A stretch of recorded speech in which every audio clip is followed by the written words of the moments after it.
Good morning students. आज हम new chapter शुरू करेंगे, that is alkanes and cycloalkanes. सबसे पहले आती है बेटा क्लासिफिकेशन ऑफ एल्केन्स। ठीक है, क्लासिफिकेशन ऑफ एल्केन्स में सबसे पहले आता है 1 डिग्री। अगर बेटा एल्केन वाली कार्बन, देखो ये वाली एल्केन, ये कार्बन कितनी कार्बन के साथ अटैच है? सिर्फ एक कार्बन के साथ अटैच है, तो इट इज़ 1 डिग्री। ये वाली कार्बन कितनी कार्बन के साथ अटैच है? 1 2 3 4, तो ये 4 डिग्री। ये वाली कार्बन कितनी कार्बन के साथ अटैच है? 2 कार्बन के साथ, तो इट इज़ 2 डिग्री। ये वाली कार्बन कितनी कार्बन के साथ अटैच है? 1 2, सॉरी इसका तीसरा बॉन्ड नहीं बनाया, ये एक और कार्बन के साथ अटैच होगी, तब ये 3 डिग्री होगी। ये वाली कार्बन कितनी कार्बन के साथ अटैच है? एक कार्बन के साथ, इट इज़ 1 डिग्री। ये वाली कार्बन कितनी कार्बन के साथ अटैच है? तो 1 डिग्री। अगर कार्बन 1 डिग्री उसे कहते हैं प्राइमरी कार्बन। अगर कार्बन 2 कार्बन के साथ अटैच है तो 2 डिग्री कार्बन, 3 कार्बन के साथ अटैच है तो 3 डिग्री कार्बन, 4 कार्बन के साथ अटैच है तो क्वाटरनरी या 4 डिग्री कार्बन। ठीक है जी। अब सबसे पहले आता है नॉमेनक्लेचर ऑफ एल्केन। एल्केन का नॉमेनक्लेचर, सबसे पहले आपने कार्बन चेन सेलेक्ट करनी होती है। देखो बेटा ये कॉन्टीन्यूस लॉन्गेस्ट कार्बन चेन है। ठीक है, अब मुझे लग रहा है क्लैरिटी पता नहीं आपको आ रही है कि नहीं, एक सेकेंड। ठीक है, सबसे पहले longest continuous carbon chain select करनी होती है। इसमें देखो बेटा ये 4 कार्बन की चेन है, 1 2 3 4। 4 का मतलब होता है ब्यूट, चारों में सिंगल बॉन्ड है तो ब्यूटेन। ये कितनी कार्बन है बेटा? 1 2 3 4 5, ये 5 कार्बन है। ये देखो 5 कार्बन का मतलब पेंट। ठीक है जी, सिंगल बॉन्ड मतलब पेंटेन। ठीक है जी, 5 कार्बन मतलब पेंट, सिंगल बॉन्ड मतलब पेंटेन। ठीक है, अब ये देखो इसमें हमने ये चेन सेलेक्ट कर लेनी है। ये चेन सेलेक्ट कर ली तो 1 2 3। दूसरी कार्बन पे बेटा क्या लगा हुआ है? मिथाइल, तो 2 मिथाइल। 3 कार्बन की मेन चेन है, प्रोप, सिंगल बॉन्ड है तो प्रोपेन। ठीक है, 2 मिथाइल प्रोपेन, या इसका नाम है आइसोब्यूटेन। ठीक है, अगर आप ये चेन सेलेक्ट कर लो, दिस इज़ 1 2 3 4। ठीक है जी, ये 2 मिथाइल, इसमें भी दूसरी कार्बन पे मिथाइल लगा तो दिस इज़ 2 मिथाइल, 4 कार्बन ब्यूट, single bond in, 2 methyl butane, this is called isopentane. ठीक है, ये भी 3 कार्बन की चेन है, तो ये हो गया 1 2 3। ठीक है, दूसरी कार्बन पे ऊपर भी मिथाइल, नीचे भी मिथाइल, इसे कहते हैं 2 2 di methyl, 3 carbon prop, single bond in, 2 2 di methyl propane. ठीक है, तो बेटा देखो इस तरह से आप किसी की भी नेमिंग कर सकते हो। ये जो आइसोब्यूटेन, आइसोपेंटेन, नियोपेंटेन है, ये इनकी कॉमन नेम है। आईयूपैक नेम मैंने आपको बता दी है। ठीक है, ये 2 मिथाइल ब्यूटेन, ये 2 मिथाइल प्रोपेन, ये 2 2 डाई मिथाइल प्रोपेन। अब जो एल्केन होते हैं उनका जनरल फॉर्मूला होता है CnH2n+1। ठीक है, अगर बेटा कार्बन देखो 3 है तो हाइड्रोजन होंगे 2 × 3 6 + 1 7। ठीक है, अगर कार्बन 3 है तो हाइड्रोजन होंगे 7। ठीक है, अगर कार्बन 2 है तो हाइड्रोजन होंगे 5। ठीक है, अगर कार्बन 1 है तो हाइड्रोजन होंगे 4। ठीक है, जैसे C1H2 × 1, ठीक है, +1 C1।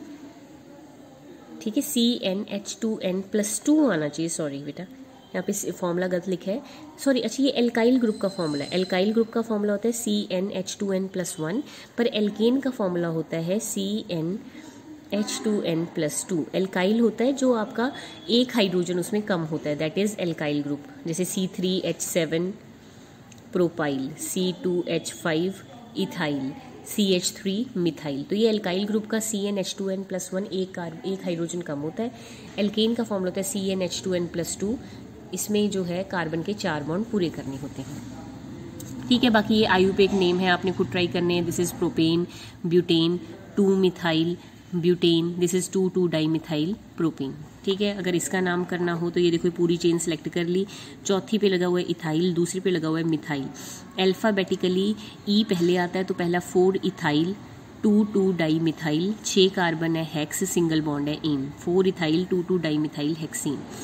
उसके बाद आइसोमेरिज्म इन एल्केन। एल्केन में बेटा आइसोमेरिज्म, अगर आपने ब्यूटेन में आइसोमेरिज्म बनाना है तो ब्यूटेन होते 4 कार्बन, पहले 4 कार्बन सीधी अरेंज कर दी, फिर बेटा 3 कार्बन स्ट्रेट चेन में लगा दी और चौथी उसके ऊपर लगा दी। ठीक है, तो ब्यूटेन के बेटा 2 आइसोमर बन जाएंगे। ब्यूटेन इज C4 तो फॉर्मूला लिखो H2 × 4 + 2, तो दिस इज C4H10। C4H10 के दो ही बन रही हैं, एक बार स्ट्रेट चेन में और एक बार आइसोमेरिक चेन में। उसके बाद है बेटा नेचुरल सोर्सेज ऑफ एल्केन क्या है। Petrol is a rich source of many hydrocarbon, कहते हैं पेट्रोल में से बहुत सारे हाइड्रोकार्बन निकलते हैं, ज़्यादातर उसमें एल्केन होते हैं, ठीक है। पाइन वुड, टर्पेंटाइन ऑयल, सारे जो होते हैं बेटा एल्केन होते हैं। अब आगे method of preparation of alkene, ये सारे अपने +1 में किए हुए हैं बेटा। Method of preparation of alkene, सबसे पहले है hydrogenation of alkene and alkyne. Alkene और एल्काइन की हाइड्रोजिनेशन से आप एल्केन बना सकते हो। पहला रिएक्शन है सेबेटियर-सैंड्रेन्स रिएक्शन। सेबेटियर-सैंड्रेन रिडक्शन में बेटा क्या करते हैं, देखो एल्कीन लेते हैं C+C, उसमें हाइड्रोजन ऐड करते हैं इन द प्रेजेंस ऑफ निकल, ठीक है। निकल क्या होगा बेटा, ये वाला बॉन्ड टूटेगा, डबल बॉन्ड टूटेगा, एक हाइड्रोजन इसको, एक हाइड्रोजन इसको, एल्कीन बन जाएगा। सिमिलरली एल्काइन में डालोगे, एक डबल बॉन्ड टूटेगा, एक हाइड्रोजन इसको, एक हाइड्रोजन इसको, फिर दोबारा दूसरा डबल बॉन्ड टूटेगा, फिर एक हाइड्रोजन इसको, एक हाइड्रोजन इसको, इथीन बन जाएगा। Second is Wurtz reaction. Wurtz reaction में आप एक एल्काइल हैलाइड ले लोगे, मैंने देखो क्या ले लिया, इथाइल ब्रोमाइड ले लिया, उसके 2 मॉलिक्यूल ले लिए, उसमें 2 सोडियम डालें, क्या होगा बेटा, सोडियम और ब्रोमीन बाहर निकल जाएंगे और दोनों एल्काइल के मॉलिक्यूल आपस में रिएक्ट कर जाएंगे। This is called Wurtz reaction.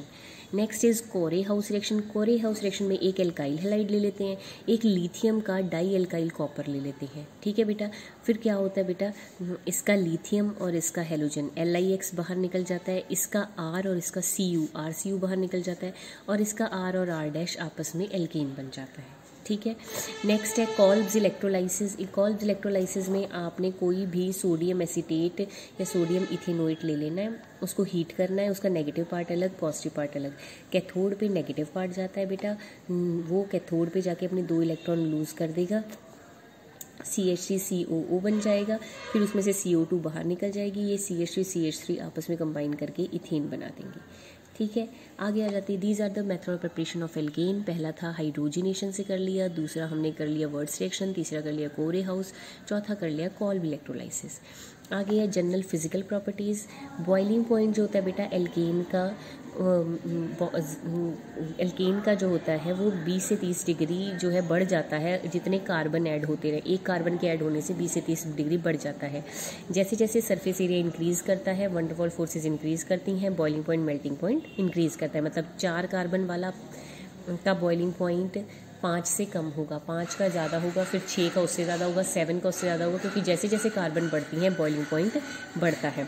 अगर आइसोमेरिक एल्केन है, आइसोमेरिक एल्केन मतलब जिसमें सेम कार्बन है, सेम कार्बन में भी बेटा जैसे ये दोनों आइसोमर हैं, इसमें भी 4 कार्बन, इसमें भी 4 कार्बन, तो जो स्ट्रेट चेन है उसका बॉइलिंग पॉइंट ज़्यादा क्योंकि इसका सरफेस एरिया ज़्यादा, जो ब्रांच चेन है उसका बॉइलिंग पॉइंट कम क्योंकि इसका सरफेस एरिया कम होता है, ठीक है। उसके बाद है मेल्टिंग पॉइंट। मेल्टिंग पॉइंट बेटा इवन नंबर वाले का ऑड नंबर वाले से ज़्यादा होगा, क्योंकि इवन नंबर वाला देखो सिमेट्रिकल है और सिमेट्री से जो है स्टेबिलिटी आती है और स्टेबल आइसोमर को मेल्ट करना मुश्किल होता है, तो इवन नंबर वाले का ऑड नंबर से ज़्यादा होता है, इसे कहते हैं ऑल्टरनेशन इफेक्ट या ऑसिलेशन इफेक्ट। सॉल्युबिलिटी, एल्केन्स जो होते हैं बेटा नॉन पोलर होते हैं और आपको पता है कि like dissolve like, non polar में डिजॉल्व होता है, पोलर में डिजॉल्व होता है, ठीक है।